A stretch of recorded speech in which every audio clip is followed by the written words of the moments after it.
¿Qué tal, gente linda de Creyendo en Cristo?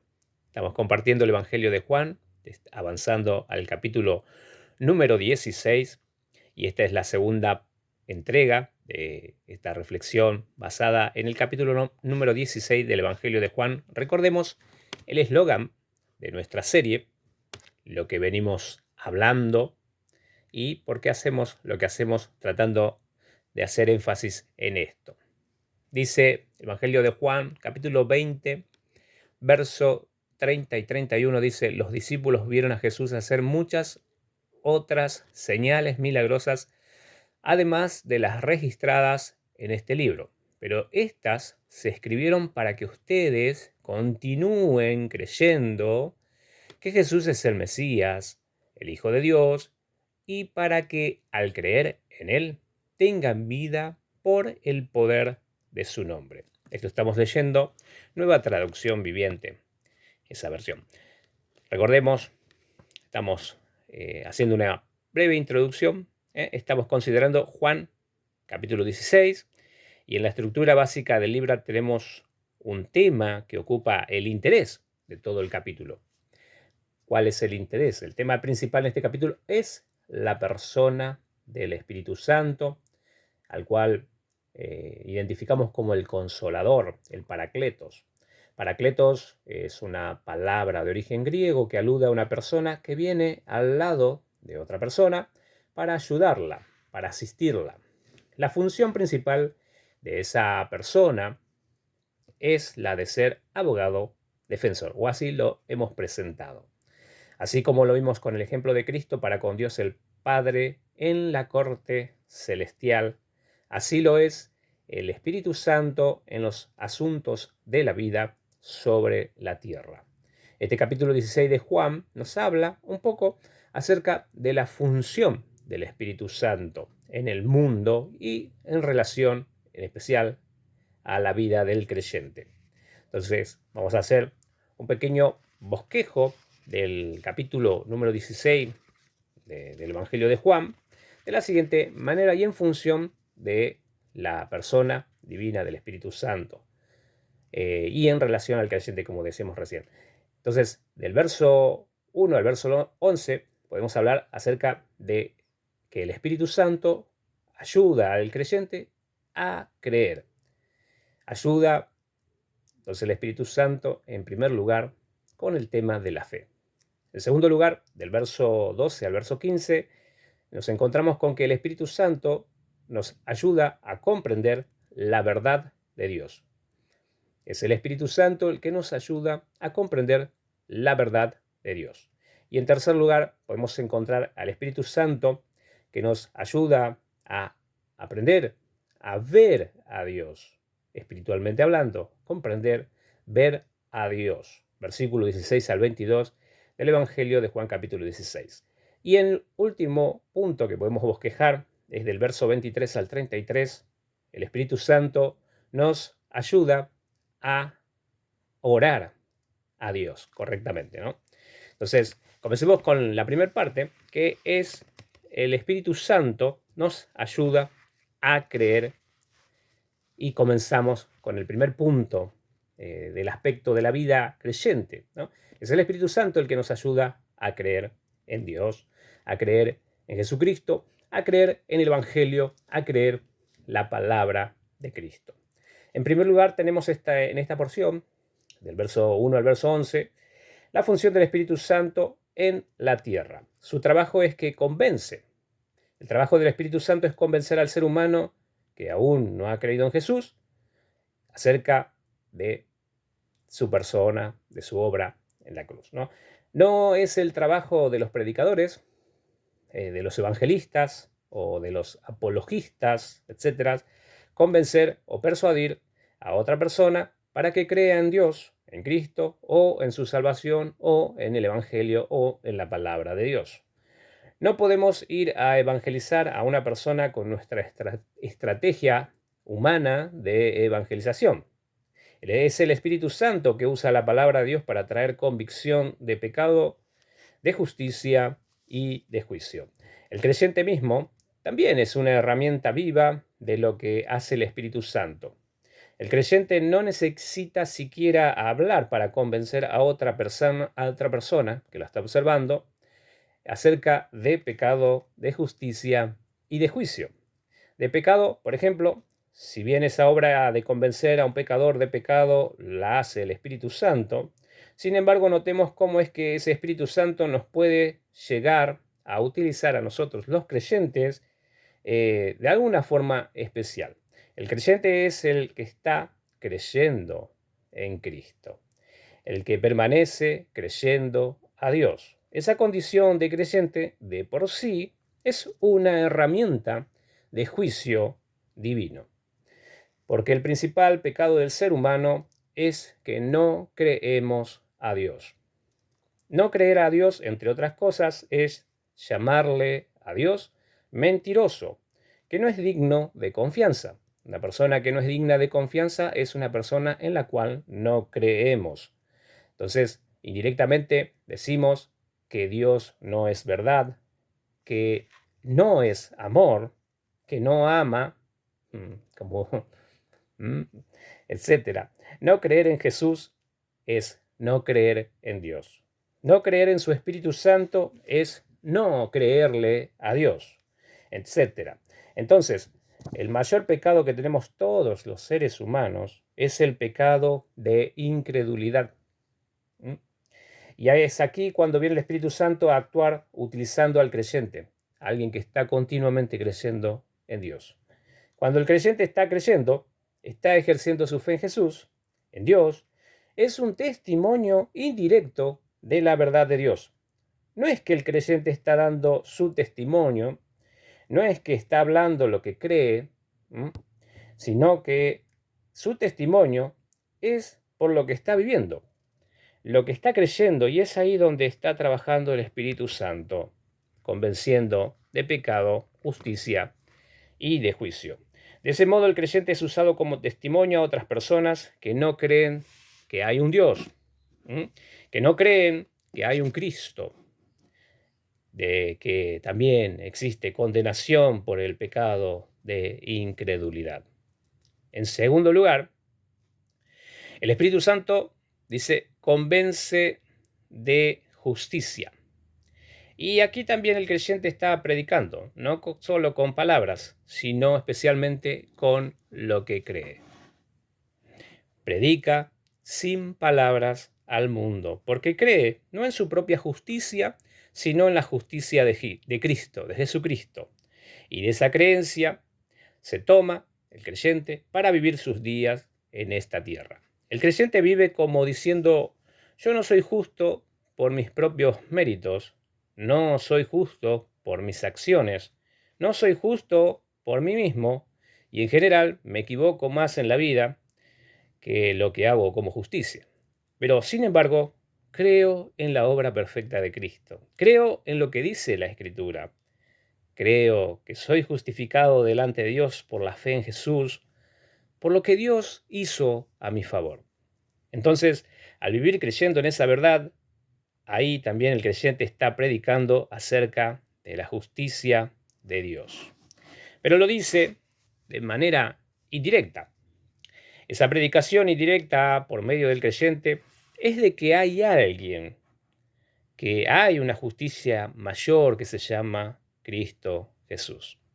Ese es el testimonio del creyente, sin palabras, antes bien viviendo la fe que dice estar creyendo. En tercer lugar, el Espíritu Santo convence de juicio, dice, ¿no? Y aquí también el creyente es testimonio al mundo incrédulo. El Espíritu Santo usa de nuevo al creyente en su expresión de fe por medio de lo que el creyente cree. ¿Cómo lidia con el asunto del pecado el creyente? El creyente predica al mundo sin palabras por medio de lo que cree respecto del problema del pecado. El creyente expresa su fe en esa materia, entendiendo que su problema del pecado fue resuelto en la cruz de Jesús.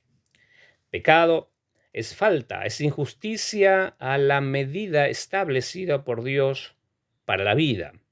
Todo eso que nos falta para alcanzar a ser conforme a lo que Dios quiere, la voluntad de Dios, todo eso se llama pecado. Pecado es todo lo que nos falta para llegar a la perfección que Dios planteó para la vida. Es no llegar a dar con la medida de la santidad de Dios. Es no llegar a creer como Dios quiere que creamos. Es no llegar a vivir como Dios quiere que vivamos, etcétera. Todo eso podemos llamar pecado. Falta, no llegar a la medida, no dar al blanco, quedarse corto, estar en falta, errar a los diseños divinos, los diseños de vida que propuso el Creador de todas las cosas, etcétera. Ahora bien, ¿cómo convive el creyente con esto? Es ahí que el creyente expresa su fe sabiendo que él cree en la obra perfecta de Jesucristo, lo que hizo Jesús en la cruz del Calvario. Ahí está juzgado todo el asunto de su pecado. En la cruz del Calvario, al creer de ese modo, el creyente es testimonio al mundo al cual Dios lo envió.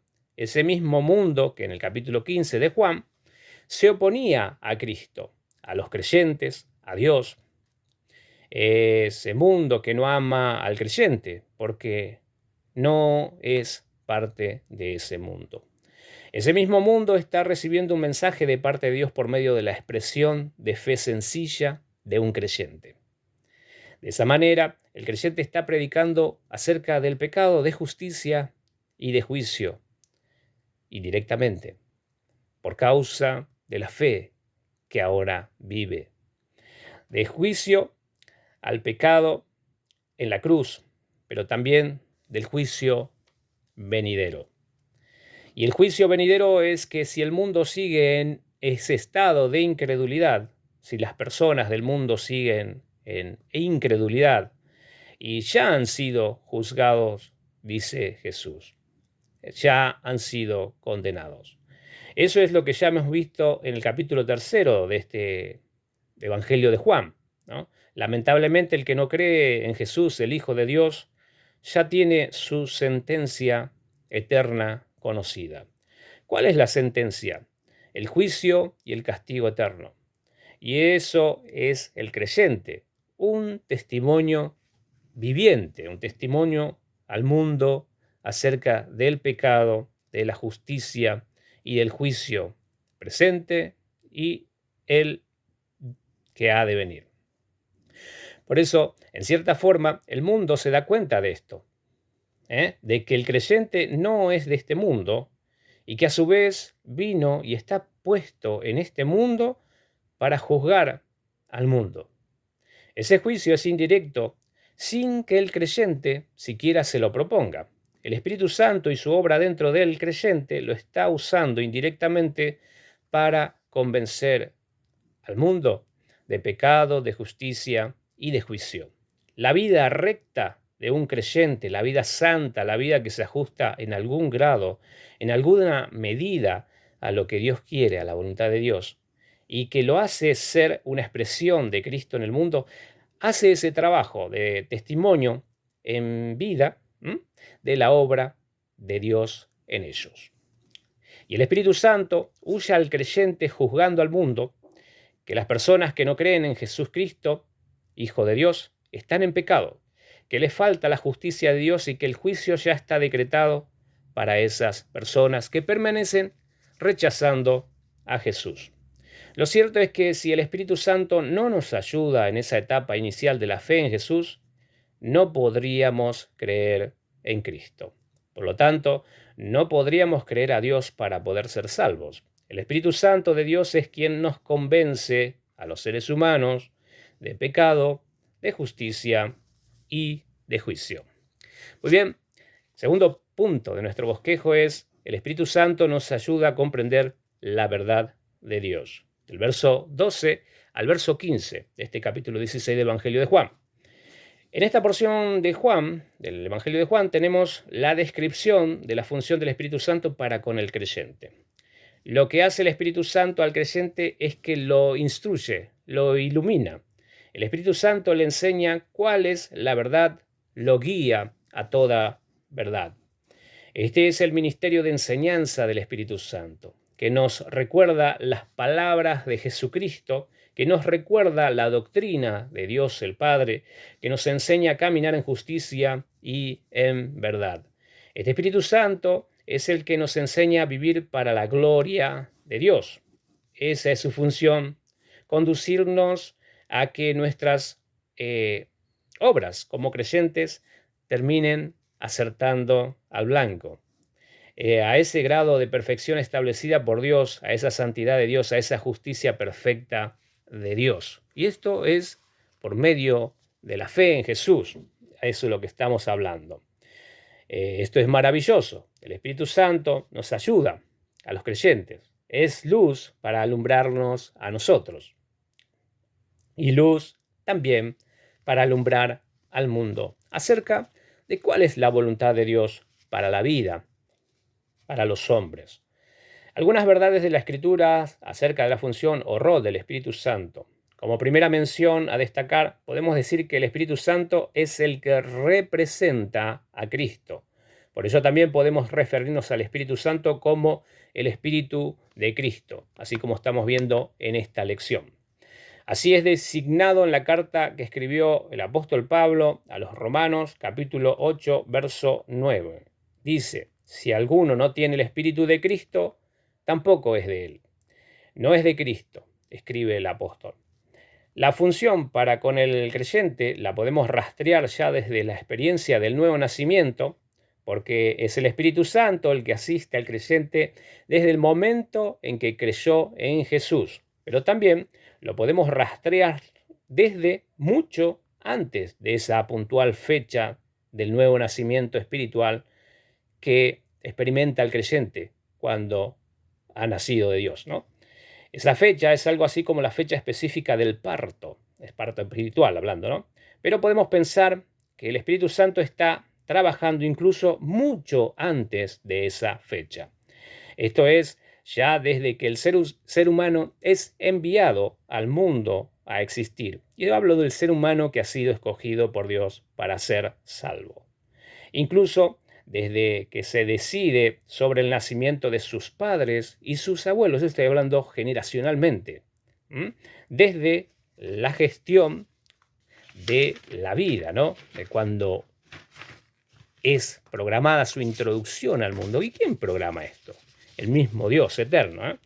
Desde que el ser humano es concebido en el vientre materno.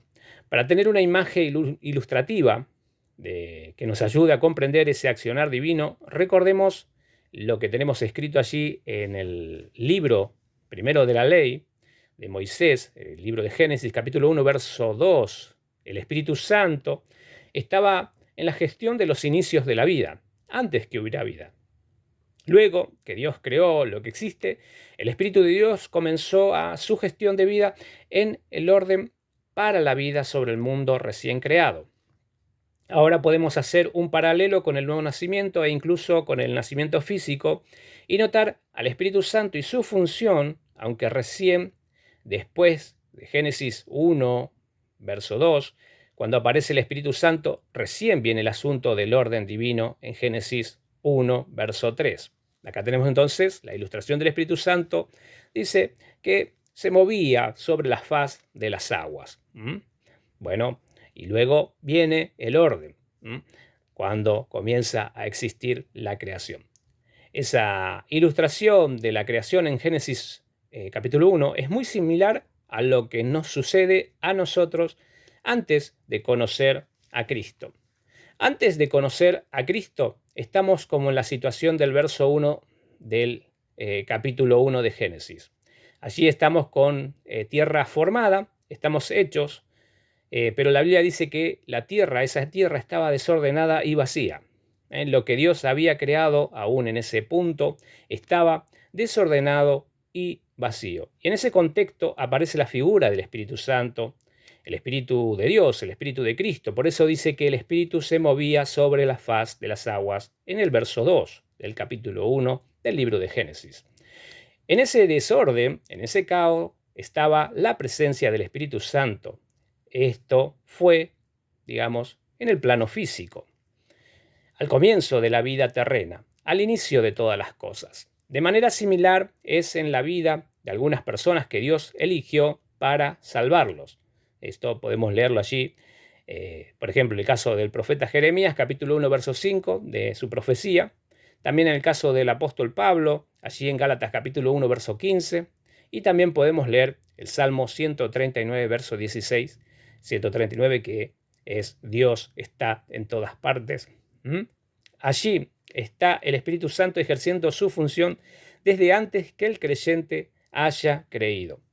Para una mejor o un mejor entendimiento acerca de la función del Espíritu Santo en relación con el creyente antes y después, y desde que haya creído para salvación, podemos considerar una serie de preposiciones que tenemos aquí en Juan capítulo 16, e incluso otra que usa el evangelista Lucas en Lucas y en el libro de los Hechos, y que se aplican a la persona del Espíritu Santo en su relación con los creyentes. Por ejemplo, que el Espíritu Santo esté con una persona, una preposición gramatical, estoy hablando, ¿no? Una preposición gramatical con, entonces el Espíritu Santo esté con una persona significa que está al lado de él. Esta es una preposición con, que se usa para indicar cercanía, al lado de, cerca de, alrededor de él.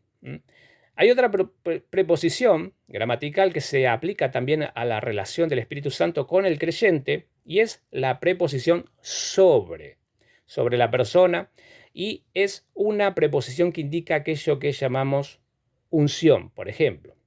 Así Jesús dijo: el Espíritu del Señor está sobre mí y me ha ungido para anunciar las buenas nuevas. Lucas capítulo 4, versos 18 al 19. Esto es para indicar alguna capacidad especial o asignación especial en la vida de alguien sobre la cual el Espíritu Santo está sobre esa persona, ¿no?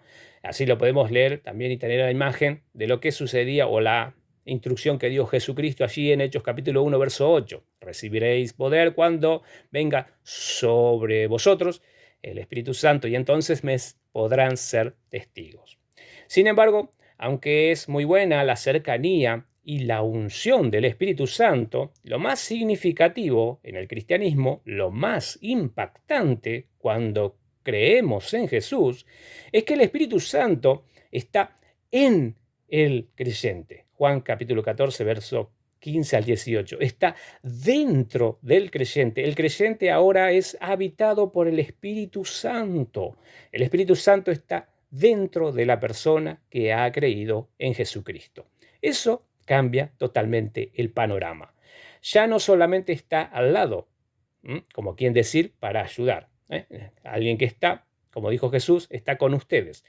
Ya no solo está cerca del creyente el Espíritu Santo, sino que ahora está adentro, dentro de él. Así como lo dijo Jesús, estará en ustedes, dentro de ustedes. Además, no está solamente encima o sobre el creyente, es decir, ungiéndolo, capacitándolo de una manera especial para hacer una buena obra, proezas, para hacer obras grandes en el mundo en el nombre de Dios. No, sino que el Espíritu Santo está dentro del creyente, en el creyente. Vive en el creyente, es su casa, es su templo, su tabernáculo viviente. Eso es lo más importante y significativo, de la cual participa todo creyente. El Espíritu Santo, quien es el Espíritu de Cristo, quien es Dios mismo, viene a estar dentro del creyente y de manera permanente, eternamente, para siempre. Recordemos, cuando consideramos a la persona del Espíritu Santo, decimos que Él es igual a Cristo, que es igual al Padre. Y estos tres forman uno solo. Es a quien le decimos el uno. Es Dios. Dios es un ser infinito que, por así decirlo, se manifiesta o se expresa por medio de estas tres personas divinas. Dios, ser de Dios, se da a conocer a la existencia, a nuestra percepción o entendimiento humano, por decirlo algo, ¿no? Por medio de las personas o de la persona del Padre, el Hijo y el Espíritu Santo. Dios es uno solo. Eso es un misterio, por lo que debemos destacar, esto es lo que significa, ¿no? Significa que es este Dios es trino, decimos nosotros, ¿no? Por darle o tratar de entender este misterio. ¿Eh?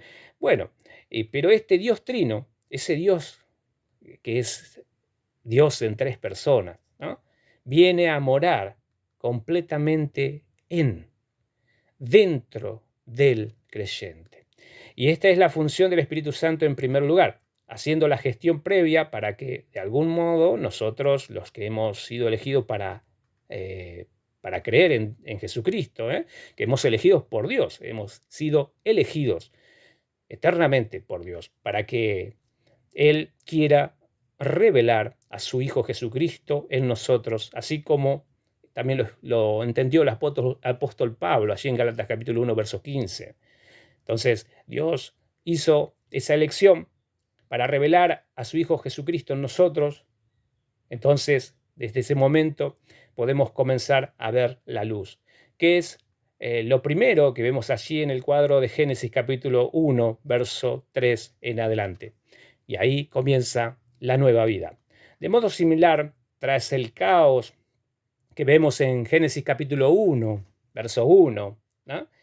Y haciendo la comparación, ¿no? Y la ilustración en su sentido espiritual, de modo similar, entonces, de modo similar, tras el caos que vemos en Génesis capítulo 1, verso 1, aplicando a la ilustración de la vida antes de Cristo, antes que conozcamos a Jesucristo, aparece entonces en primer lugar la luz, la cual ya vimos es Jesús. Jesús es la luz que alumbra para traer el nuevo orden divino, la nueva creación, a algo que ya está creado. Está creado, pero ¿en qué condiciones? Dice el apóstol Pablo que todo ser humano está muerto en delitos y pecados. Bueno, y antes, entonces, ese es el estado antes. Y el estado actual es cuando cree en Jesucristo. Ese es el creyente. Y luego a partir de ahí comienza su nueva experiencia de vida en esta nueva creación, en la fe del Hijo de Dios. Lo dicho aquí nos sirve para tener una nueva lectura de lo que Dios mandó a escribir en Génesis capítulo 1. Recordemos que lo que se escribió en la Biblia, ¿para qué es? Es para nosotros, para los que estamos creyendo en Jesucristo, para lo que leemos la Escritura, para nuestro beneficio, para nuestro entendimiento espiritual. El Espíritu Santo, desde la obra de Cristo Jesús en la cruz, viene a trabajar desde dentro del creyente y luego se expresa hacia afuera. En el Antiguo Testamento, por ejemplo, el Espíritu Santo venía sobre las personas, pero nunca se daba esa novedad de que el Espíritu Santo habite dentro de una persona que creía en Dios. En cambio, con la obra de la cruz, cuando Jesucristo vino, eso cambió. Ahora el Espíritu Santo viene a habitar dentro de todos los que creen en Jesús para salvación. Por esa razón, era necesario que Jesús diera su vida y que también se vaya de esta tierra al cielo de Dios, porque él mismo dice que si eso no hubiera sido así, tampoco el Espíritu Santo habría venido a habitar en cada uno de los corazones de aquellas personas que ahora creen en Jesús. En ese caso, estaría solamente Cristo, como quien decir, externamente, físicamente, en un único lugar físico. Pero hoy, Cristo habita por su Espíritu Santo en cada uno de los creyentes. Dios, el ser completo de Dios, habita dentro del creyente. Dios Padre, Hijo y Espíritu Santo habita en el creyente por la fe en Jesucristo. Ahora bien, ¿por qué es tan importante la persona del Espíritu Santo en el creyente? Porque lo que se nos pide de ahora en más como creyente es una nueva naturaleza expresada en el poder del Espíritu Santo, como lo podemos ver en el paralelo del libro primero de Moisés, Génesis capítulo 1, verso 1 al 3, donde aprendemos que para traer orden al caos, del verso 1, ¿no? La tierra estaba desordenada y vacía. Bueno, para traer orden a ese caos, que es como la vida del ser humano que no conoce a Jesús, necesitamos entonces, primero que nada, la acción del Espíritu Santo, lo cual vemos en el verso 2 de Génesis capítulo 1. El Espíritu se movía sobre la faz de las aguas, en medio del caos. En medio del caos, trabajando como en secreto, pero obrando poderosamente. Y esto nos viene a llamar la atención de que no es posible vivir la vida creyente, la vida cristiana, la vida del nuevo orden de Dios, la vida de la nueva naturaleza, en la energía o estrategia de la carne. Carne o hablamos del pensamiento humano o cómo nos guiamos normalmente nosotros como seres humanos sin la dirección divina. No es posible. La vida en Cristo solamente es posible vivirla o lograrla vivir en la energía o en el poder del Espíritu Santo. Por esto mismo, aparece este gran capítulo 16 de Juan, hablándonos, contándonos acerca de algo, ¿no? Algo de esta persona tan extraordinaria a la cual conocemos como el Espíritu Santo, que ahora habita en cada uno de los corazones de aquellos que creyeron en Jesús. Muy bien, punto número tercero de nuestro bosquejo, verso 16 al verso 22. El Espíritu Santo nos ayuda a aprender a ver a Dios. En esta porción tenemos otra función del Espíritu Santo para el gozo del creyente. Si bien Jesús estaba por morir y luego de su muerte vendría la resurrección, pero inmediatamente debía dejar esta tierra e ir con el Padre Celestial a los cielos, lo cual, humanamente hablando, era causa de tristeza para los discípulos. Pero es ahí donde aparece la presencia del Espíritu Santo en el creyente. La presencia del Espíritu Santo para gozo del creyente. Cuando realmente el Espíritu Santo está en una persona, es decir, en todo creyente genuino, Él produce la alegría más plena que una persona pueda disfrutar en esta tierra. Tomar conciencia de que el Espíritu Santo está presente en el creyente es algo fantástico, maravilloso, porque el Espíritu Santo de Dios es como Dios Padre. De Dios Padre sabemos que es el Dios feliz, el Dios bienaventurado, dice la primera carta a Timoteo capítulo 1, verso 11. Primera carta a Timoteo capítulo 16, verso 15 y 16 dice, el bienaventurado y solo soberano. Lo mismo podemos decir de Jesús. Jesús es el bienaventurado, el dichoso, el totalmente feliz, como lo vemos en el Salmo primero. Como Dios también es feliz. Del mismo modo, sabiendo que el Espíritu Santo es Dios, también podemos decir que es feliz.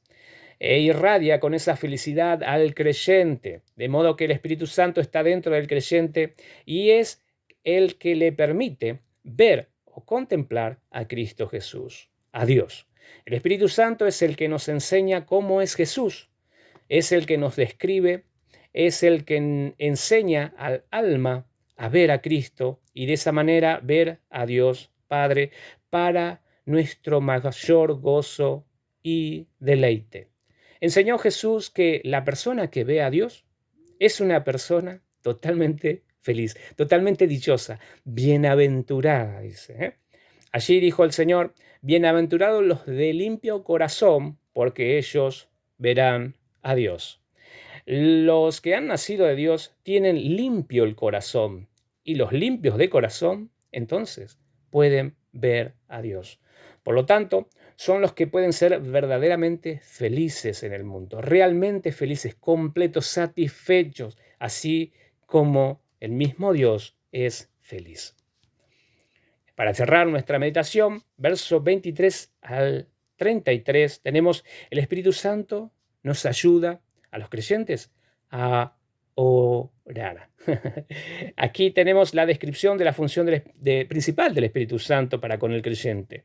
Su principal función es ayudar al creyente, ser de consuelo para el creyente, ser aquella persona que viene al lado del creyente para fortalecerlo, para ayudarlo, para traer la palabra de Cristo que lo alienta al creyente, que le enseña la verdad y que, por ejemplo, frente a la presión de la vida en la fe de Jesús, frente a las acusaciones que vienen a la mente del creyente, viene allí entonces la verdad de Dios por medio del Espíritu Santo. El Espíritu Santo es el que nos recuerda. Y dicho sea de paso, por eso también es necesario que la palabra de Dios abunde en el corazón de todos los creyentes. Así como se enseña en la doctrina apostólica, ¿no? La palabra de Cristo, dice el apóstol Pablo, abunde en sus corazones. Es un mandamiento. para el creyente. Que la palabra de Dios abunde en el corazón del creyente. ¿Por qué? Porque es una herramienta que usa el Espíritu Santo para cumplir su función dentro del creyente.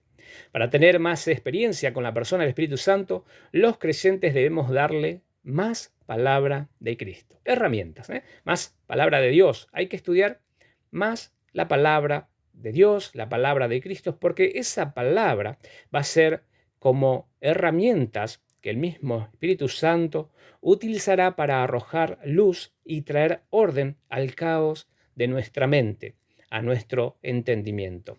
De esa manera también el Espíritu Santo ayuda al creyente en la comunicación diaria con Dios. La oración guiada por la voluntad de Dios es una oración que viene empujada por el Espíritu Santo. Romanos 8, 26 y 27. Entonces, podemos decir que orar a Dios no es tan importante como orar a Dios para que nos escuche. Dios escucha la oración que es realizada según sus diseños, según su voluntad, según sus deseos, según lo que Dios quiere, según lo que Dios enseña en su palabra. Así nos enseña la doctrina apostólica en la primera carta de Juan capítulo 5, verso 14 al 15, que si pedimos alguna cosa conforme su voluntad, Dios nos oye, a los creyentes, ¿no? Y si sabemos que Él nos oye en cualquier cosa que hayamos pedido, sabemos también que tenemos las peticiones que le hayamos hecho como creyentes. Estas son algunas descripciones de la intervención del Espíritu Santo para ayudar al creyente. El creyente nunca, pero nunca, está solo. Tiene a Dios morando completamente dentro de su ser. Muy bien, gente linda de Creyendo en Cristo.